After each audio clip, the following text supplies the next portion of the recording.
What's up, y'all? Welcome back to CTRL+K. I'm your host, King. Thanks for linking up with me. Game on the line. Got to get to the 29. Mayfield in trouble. Throws across his body. Ogden's not there. Ball is out. Loose. And it's out of bounds. The Eagles will take over. Bird Gang. Another week, another dub. The Birds handled business down there at Tampa with the Bucs. Walked off 4-0. It wasn't pretty, but we got the job done, and that's what counts. Let's break it down. Now, the first half, that was beautiful football. We saw creativity we hadn't seen all season. 2 shovel passes that caught the Bucs completely off guard. The offense was running nice and smooth. Jalen was throwing the ball around, spreading it properly. That's the kind of flow we like to see. The second half, though, totally different story. Things got real sluggish. The timing was off. Rhythm completely disappeared. A lot of that was due to the brutal Florida heat, and it was hot. In fact, it was so hot that the Birds literally had people holding shades over them on the bench to keep them from melting in the sun. A lot of fans were bailing and going into the concourse to get out of the heat because it was so bad. Yeah, that heat was real, and it definitely showed in the execution in the second half. And listen, A.J. Brown had a tough day. 9 targets, but only 2 catches for 7 yards. You can see the frustration in his face, and honestly, I can understand it. He and Jalen just weren't synced up, and likely, once again, probably due to the heat messing up the timing. I'm not worried long term though. Those two are going to start cooking again soon.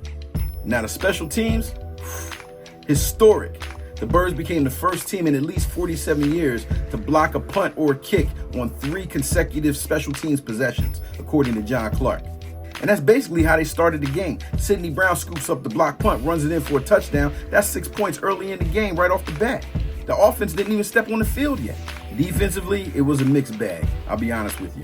The rookies kind of got taken advantage of a bit. But when it mattered most, they locked it down and saved the team when the offense was sputtering.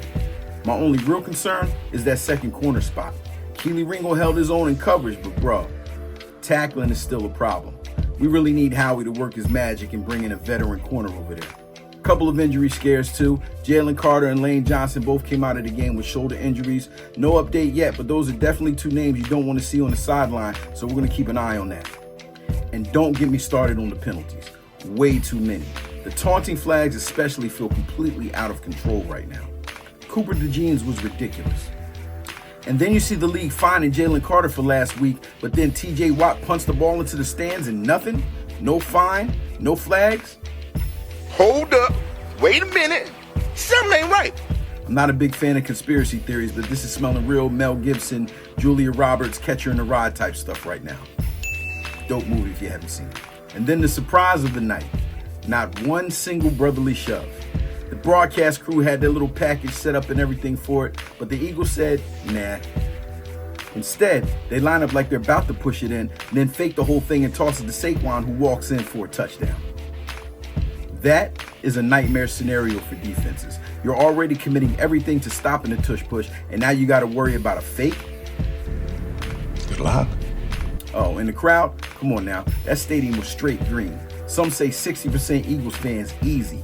Matter of fact, the Bucs fans was online begging people to stop selling tickets to the Eagles fans. We just traveled different, baby. And just for some extra butter on your popcorn, it is now exactly 1 year to the day that Jalen Hurts has lost the game that he started and finished completely. 1 year. That's why I keep telling you, Jalen Hurts, top 5, not 5. Argue with your mama. And for me personally, man, this trip was special. A weekend with my son, capping it off at Glory Days with the Philly of the South crew. The people were amazing, very inviting, and we got some dope footage that I'm going to share in a separate video. If you were out there, salute. Let's keep the energy going. That's what makes this community special. So yeah, it wasn't perfect. The heat was brutal. AJ was frustrated. The penalties were out of control. But the Eagles are 4-0, baby. The defense held strong. The special teams made history. And the offense is still cooking up new ways to give the entire league nightmares. Go Birds.